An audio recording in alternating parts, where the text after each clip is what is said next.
Bonjour à tous et bienvenue dans cette édition de Business et Financement en Afrique. Aujourd'hui, nous allons parler un peu de tout ce qui concerne les objectifs. On va parler de manière un peu générale de la motivation dans le business et de la gestion du business de manière générale. Motivation dans le business. Si vous êtes en Occident, vous êtes à l'étranger, vous êtes de la diaspora et vous vous dites qu'en investissant en Afrique, ce sera facile, vous allez gagner de l'argent rapidement parce que vous avez accès à des choses, vous avez des connaissances que localement les gens n'ont pas, vous vous mentez. Vous n'allez pas réussir facilement.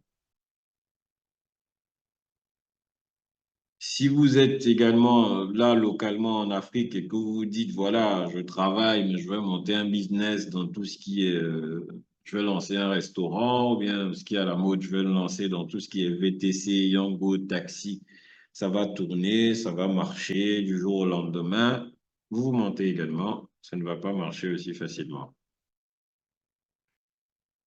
Pour les super pessimistes également, qui se disent que oui, le business en Afrique, c'est trop compliqué, l'État ne nous aide pas, on ne nous aide pas, c'est compliqué, les gens ne sont pas honnêtes, c'est ceci, c'est cela. C'est faux également. Le business en Afrique n'est pas plus compliqué qu'ailleurs. Donc, comment réussir en affaires? Vous voulez réussir en affaires, vous devez déjà être honnête avec vous-même.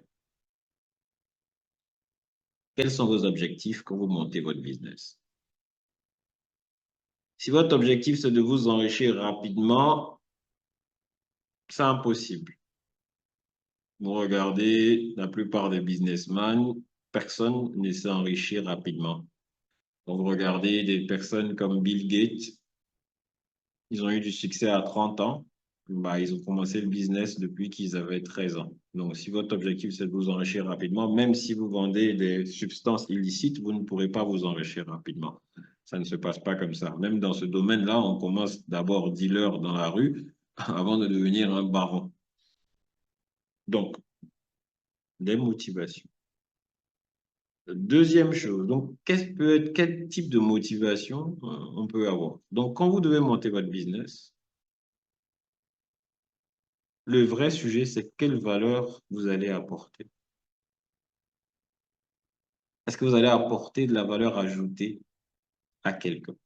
Du moment où vous allez apporter de la valeur ajoutée, vous allez faire quelque chose en plus. Ça ne veut pas dire forcément quelque chose de nouveau, parce qu'en général, quand on vient souvent, surtout en Afrique, on se dit on va ramener des choses innovantes qui y a en Europe, qu'il n'y a pas ici. Non, vous pouvez monter un restaurant et cartonner. Parce que même à ce niveau-là, les besoins ne sont pas totalement satisfaits. Mais est-ce que vous avez une valeur ajoutée? Est-ce que votre restaurant, vous allez peut-être vous aurez le même prix, les mêmes plats que tout le monde, mais vous allez vous impliquer de telle sorte à ce que ça tourne très bien et que vos clients soient satisfaits. Ça, c'est une valeur ajoutée. Donc, pour monter votre business, vous devez être déjà sûr que vous allez apporter une valeur ajoutée. Vous devez être clair à votre niveau de ce que vous voulez y gagner. Vous allez gagner certes de l'argent, mais ça va vous prendre du temps et des efforts. Si vous n'êtes pas en mesure de consacrer du temps et de l'énergie à votre business, ça ne va pas marcher. On ne peut malheureusement pas dire de non, mais de nombreuses entreprises ont récemment en Côte d'Ivoire une entreprise qui a été montée en tout cas dans un secteur relativement global avec de gros fonds est en grande difficulté. Ils ont énormément de points de vente un peu partout à Abidjan. Ben, les critiques sont totalement négatives. Donc, ça va finir par couler. Donc, est-ce que vous avez une valeur ajoutée? Vous avez quelque chose à apporter? Est-ce que vous êtes prêt à vous engager dans votre business? Bien entendu, vous allez devenir riche si vous vous engagez, mais ce sera sur le long terme. Vous pouvez même être très riche, mais ce sera sur le long terme. Ça va prendre du temps et surtout, ce sera plus vous serez en mesure d'apporter de la valeur aux gens, plus vous serez riche. Mais si vous êtes en mesure de ne rien apporter du tout, ça va être compliqué pour vous d'être riche. Donc ça, c'est déjà sur les motivations. Soyez clair sur ce que vous voulez, pourquoi vous voulez faire du business et comment vous allez le faire. Une fois que vous êtes clair sur ce niveau-là, à ce niveau-là, maintenant, vous pouvez avoir des objectifs un peu plus concrets. Être, par exemple, le leader régional, le leader dans votre pays de la restauration. Vous pouvez avoir des objectifs un peu plus qualitatifs également. Dire que, par exemple, vous serez le meilleur restaurant en termes de qualité dans votre ville. Voilà. Donc, voilà ce type d'objectif que vous pouvez avoir. Vous pouvez également affiner un peu plus pour peut-être avoir des objectifs en termes de chiffres. Voilà, mon objectif, c'est d'atteindre X milliards de chiffre d'affaires à tel horizon, ou bien mon objectif, c'est d'atteindre tel nombre de résultats nets ou tel nombre de points de vente à tel horizon. Donc, vous avez ces objectifs-là. Ensuite, vous allez en venir avec une stratégie qui est un point également très important. Vous arrivez sur un marché, vous vous dites quoi? Ce qu'on entend le plus, c'est que la seule stratégie, c'est l'argent. Mais quel que soit l'argent, c'est pas ça n'a jamais été une stratégie. Vous pouvez pas arriver sur un marché juste avec de l'argent. Parce que s'il y a des gens qui sont là avant vous, imaginez vous vous attaquez, je sais pas, par exemple, à tous qui sont intéressés un peu, je sais pas, à la téléphonie ou dans un autre secteur, même dans la restauration. Si vous arrivez qu'avec de l'argent, si que vous avez des marques qui sont implantées avant vous, qui ont plus d'argent, plus de trésor, plus de vécu que vous allez jamais réussir. Donc, quand on arrive sur un marché, il faut avoir une stratégie. Comment moi je vais faire en fonction de mes forces et faiblesses pour m'en sortir? Je me permets d'insister sur l'argent parce qu'aujourd'hui, vous avez de nombreux entrepreneurs, pareil, je ne dirais pas de nom, qui ont levé des fonds et qui se retrouvent coincés, qui passent beaucoup plus de temps finalement hors de leur business que dans leur business parce qu'ils ont levé de l'argent, mais ils se sont rendus compte que l'argent qui a été mobilisé ne leur permet pas en tout cas eux de s'en sortir et ne permet pas au business de vraiment décoller. Donc, ils sont coincés. Ils sont plus stressés en ayant levé de l'argent qu'en n'ayant pas levé. Donc, l'argent n'est pas une stratégie. Vous devez avoir une stratégie. Comment vous comptez faire pour percer le marché? Comment vous comptez faire pour mettre en avant votre valeur ajoutée? Ensuite, dernier point peut-être qu'on va aborder ce jour, on a d'autres points à aborder, c'est la gestion du business au jour le jour. L'erreur souvent qu'on fait, c'est qu'on a deux écoles.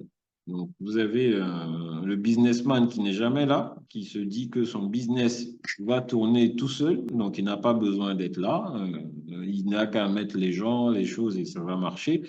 Ça, c'est un tout petit peu compliqué quand même. Vous devez être là un minimum. Si vous maîtrisez l'activité déjà, c'est autre chose. Mais si vous ne maîtrisez pas l'activité, et même quand vous maîtrisez l'activité, vous devez être là un minimum pour pouvoir mettre en place certaines procédures avant de pouvoir vous retirer. Deuxième erreur également à éviter, c'est de se dire qu'on va travailler avec la force. Ça, on le voit très souvent en début de business. Le chef d'entreprise, il est là, il est partout, il est sur tous les plateaux, il est sur tous les fronts, et 6 mois après, il disparaît. Oui, parce que vous êtes épuisé. C'est aussi simplement que ça. Et si vous êtes épuisé, vous ne pouvez pas tenir sur le long terme. Et si vous êtes épuisé, vous allez prendre également de mauvaises décisions. Donc voilà quelques points qu'on voulait partager avec vous ce matin sur le business, pêle-mêle, quelques erreurs à éviter, quelques points sur lesquels vous devez réfléchir un peu plus pour pouvoir réussir votre business en Afrique. Le business en Afrique n'est pas différent. D'ailleurs, le business en Afrique a ses spécificités. Vous ne pouvez pas, quand vous quittez, je ne sais pas, l'Afrique pour aller en Europe, vous vous adaptez. Donc, quand vous quittez l'Europe pour venir en Afrique, faut s'adapter également. Chaque environnement a ses spécificités. Ce n'est ni plus dur ni plus facile, c'est que l'environnement a ses spécificités. À vous de savoir dans quoi vous vous engagez, ce que vous voulez apporter, ce que vous voulez faire, quelle est votre stratégie et comment vous allez vous organiser personnellement pour pouvoir tenir sur le long terme. Nous vous remercions pour votre attention et vous souhaitons bon courage et bonne chance dans vos activités.